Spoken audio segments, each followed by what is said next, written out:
Hello and welcome to Press TV Spotlight. I'm Marzieh Hashimi. Thanks so much for being with us.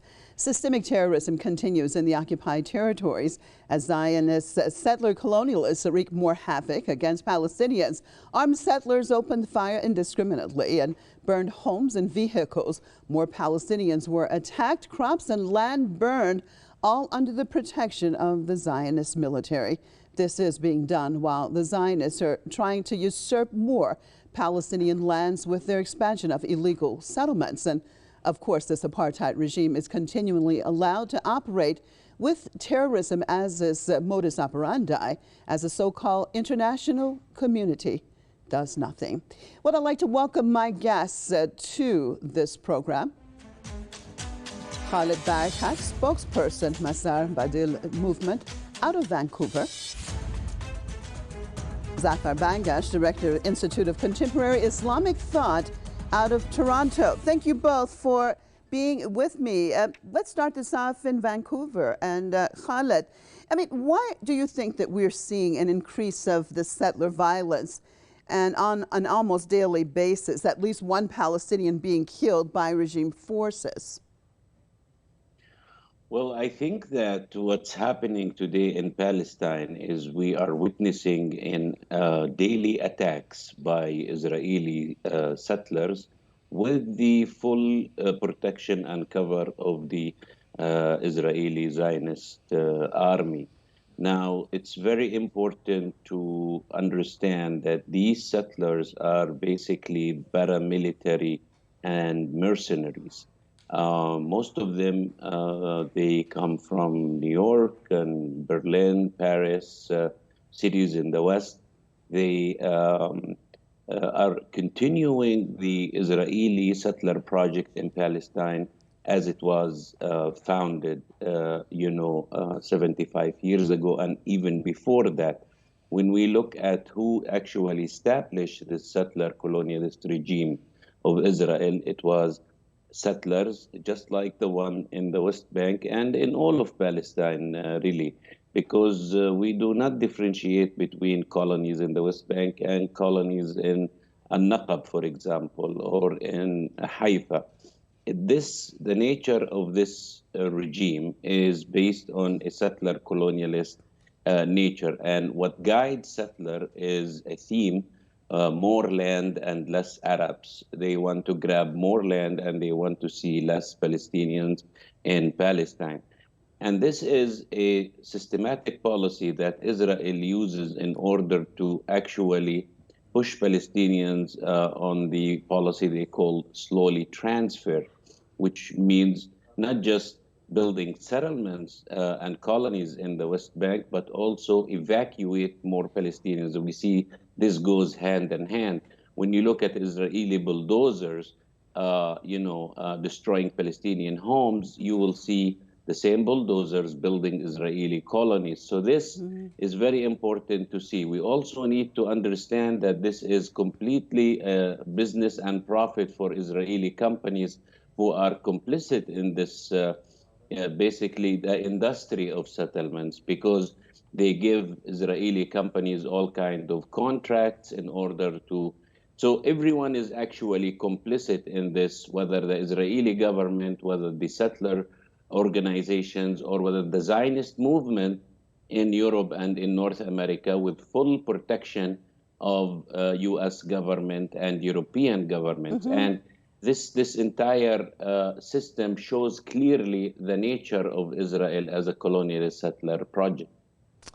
Okay, well, I want to touch on part of what you said a little bit later about the support system coming out of Europe and North America. But let me get Zafar involved in this conversation. Zionist settlers have defiled a mosque, entering it with a dog and even tearing up Qur'ans. And this shows their sheer hatred and racism against Muslims, against Palestinians in general. So I want to talk about the lack of condemnation. We always hear about religious tolerance and respect, especially coming out of the Canadian capital or United States or England. So what's going on here? Why is it a different framework when it comes to the Palestinians? Well, I think we need to be clear about the fact that because Zionist Israel is a colonial settler entity, and the vast majority of people that are involved in this colonial enterprise, they are from North America, including Canada and Europe, and they are the kith and kin of these people.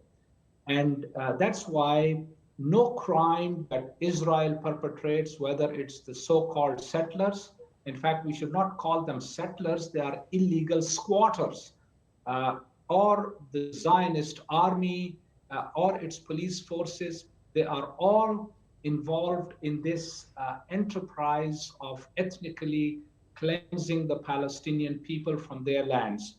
And for the Palestinians, the Nakba has not ended. It occurred 75 years ago, but it's been continuing now as well for the last 75 years. And what these so-called settlers have demonstrated is that they have no regard whatsoever for the sentiments of the Palestinian people. They barge into mosques, including Masjid al-Aqsa, which is the third holiest place for the Muslims. They barge in with their filthy boots. They take, in this latest attack that they carried out, there were dogs that were taken into the mosque, and they tore copies of the Quran. And as you asked as to why there is silence in the West, it is because these criminals that are involved in these activities are kith and kin of the West. And the West in general and the United States in particular wants to continue to have turmoil in that region because it then helps in their arms sales to that region because Zionist Israel continues to create instability. So there are two aspects to it. One is the internal situation in Palestine, and the other is the external dimension of support that is provided to the Zionist criminal enterprise of colonial settlers. Internally, of course, the Israelis keep on pushing the Palestinians out of their land by killing them, by ethnically cleansing them. For instance, in the West Bank, there are something like 600 to 700,000 illegal squatters in the West Yes. Bank, and they usurp the overwhelming majority of the choicest land of water. In fact, 90% of the water in the West Bank is utilized by these 700,000 Zionist squatters, whereas the only 10% of the water of the West Bank is left for about 2.8 million Palestinians. So one can begin to see that this entire project is based upon ethnically cleansing the Palestinians of their land. Mm-hmm. And on the other hand, you have these external powers, the Europeans, with the exception of perhaps Ireland, that has been supportive of the Palestinian cause, but the United States in particular, that pumps in billions of dollars into this parasitical state to continue its aggressive policies. And any crime that they commit, these people remain completely silent because that is exactly what they want. They don't Yes. care about others' rights. They don't care about the Palestinians' rights. They don't care about religion or anything. It's just that this advances the West's agenda in that region as well. Well, Khaled, we've heard some statements by Israeli security chiefs this time around, actually calling the settler attacks on Palestinian villages as nationalist terrorism. So, your thoughts about that? Why do you think this time around they have actually condemned it in this way? Well, I think, they're trying to play bad cop, good cop kind of policy, but Netanyahu, he's just like Ben Gvir. It's just the other coin of Ben Gvir. And the government today in Israel is the only thing that it's keeping it intact is the forces that represent the settlers project, particularly Ben Gvir, Smotrich, and others. And we see that these open calls from Israeli ministers to, he said, even if we have to kill thousands, Basically, this is the same phrases that settlers in Palestine in the 30s and 40s used when they committed hundreds of massacres that led to a Nakba of 1948 and the displacement of the vast majority of the Palestinian people. What they want to do now is to, as your guest said, that a Nakba did not stop and it's continuing. And what they want to do is to create another major catastrophe for the Palestinian people by pushing Palestinians to leave their villages. These settlers, when you look at these settlements, every Palestinian village today in the West Bank is surrounded by 3 or 4 settlements right on the hills of the West Bank and the mountains looking down at Palestinian villages and towns. And they feel that they can actually displace Palestinians from the West Bank, and they say that publicly, that if they want, they can go to Jordan. And we see, for example, today the United States said that they are going to seize some of the funds that they provide for organizations in the settlements, which means that the United States actually funds settlers and settlements, and they have been doing so. And now they're just kind of trying to practice some pressure for media consumptions. But what it actually says is that the United States provide material support for these paramilitary gangs that they call themselves, settlers. They are, when you look at any Israeli colony or settlement in the West Bank, what they have there is a military training camp. They have a prison. They have, arsenal.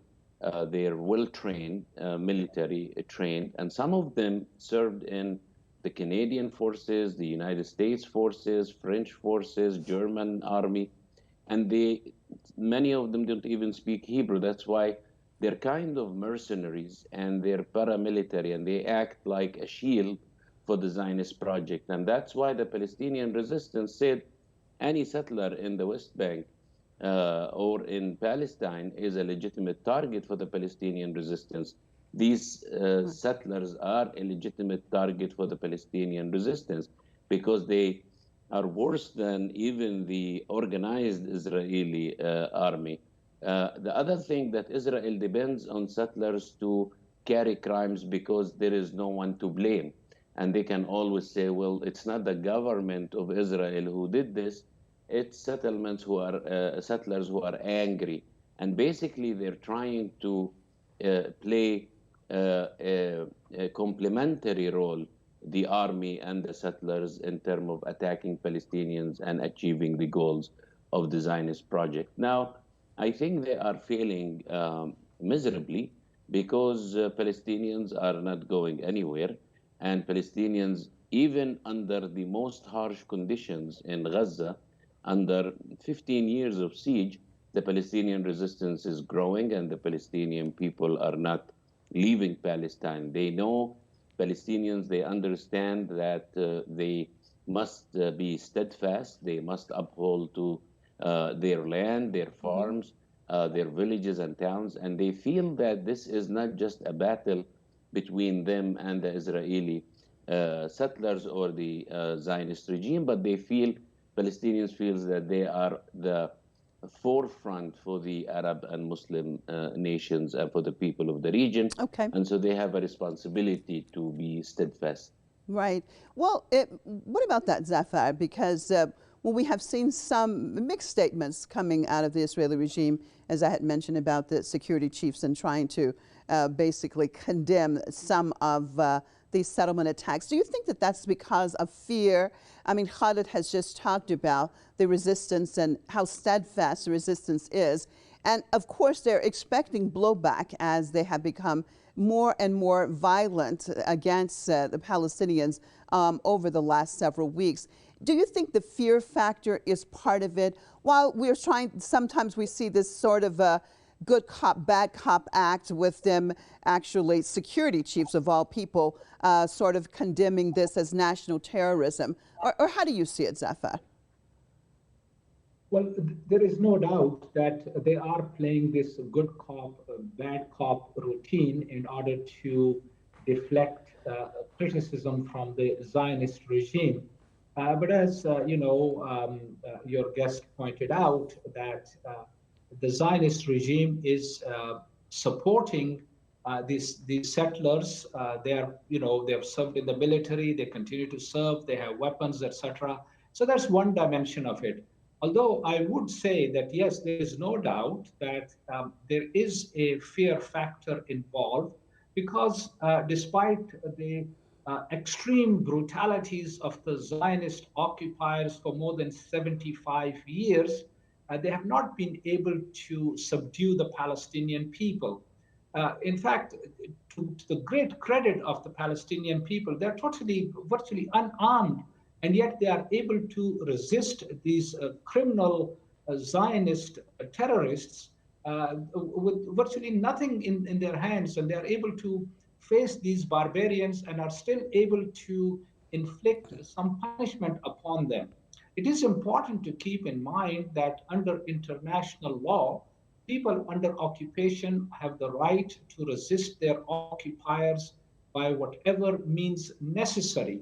This has been repeatedly enunciated by United Nations General Assembly resolutions, not Security Council resolutions, regrettably, because anytime such resolutions come before the Security Council, the United States is there to veto these resolutions, so Israel is protected.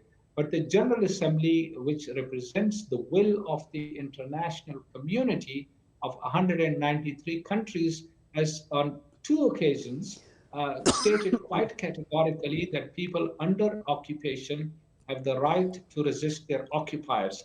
And we have seen this resistance growing stronger, not only in the tiny Gaza Strip, which is besieged, but also in Jenin and in Nablus and now in other areas. I mean, it is to the immense credit of the Palestinian people that they have not surrendered to the Zionist terrorist campaign. In fact, it's a test of will between the Palestinians and the Zionists. And to their great credit, the Palestinians have shown themselves to be extremely courageous.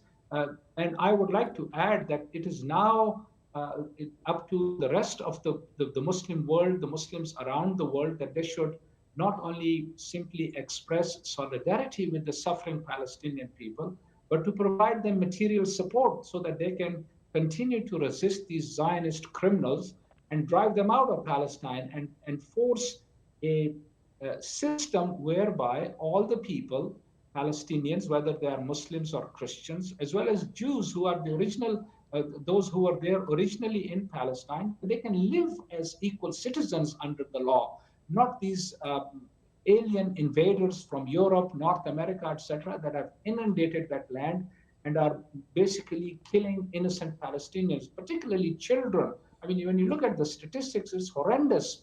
This year alone, in 2023 up to the present time, more than 170 Palestinians have been killed. That includes 30 children. Yes. And in fact, some Israeli writers have written about it, U.C. Klein and, in the Haaretz, etc.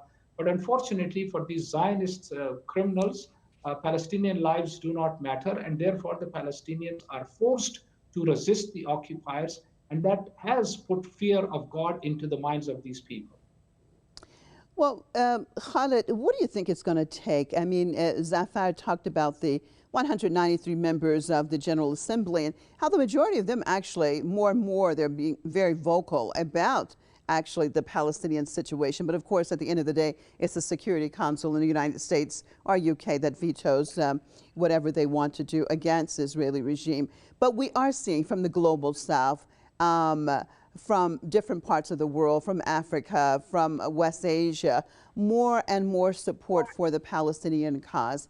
What is it going to take to actually, on the international level, then break this control by these Western regimes in support of Tel Aviv in order to actually force the hand of that regime?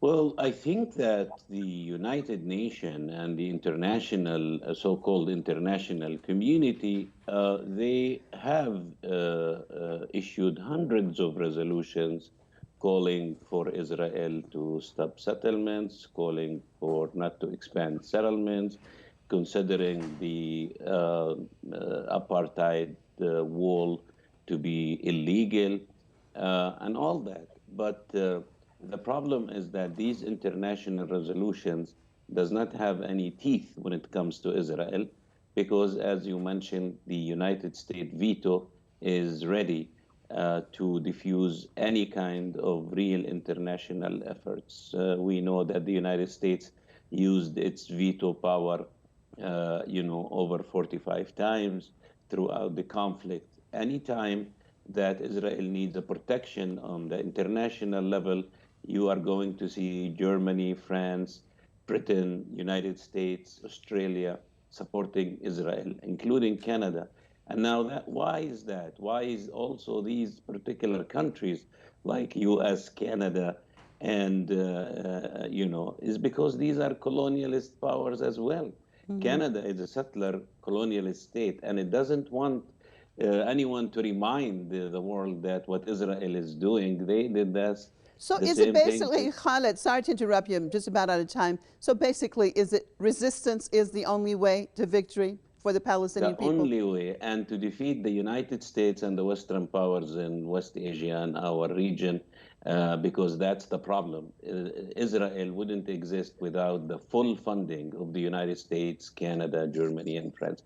This Western powers needs to be defeated, and the only way to be defeated is through our resistance in the region and internationally in Okay. a resistance camp led by Iran, Hezbollah, Hamas, Islamic Jihad, all of the resistant forces of our region. Okay, and on that note, I'd like to thank both of you for being with me. Khalid Barakat, spokesperson, Masar Badil Movement out of Vancouver, Zafar Bangash, Director, Institute of Contemporary Islamic Thought out of Toronto. And as always, viewers, it's a pleasure having you being with us on another Spotlight. I'm Marzieh Hashimi, signing out for myself and all the group right here in Tehran. Hope to see you right here next time. Goodbye.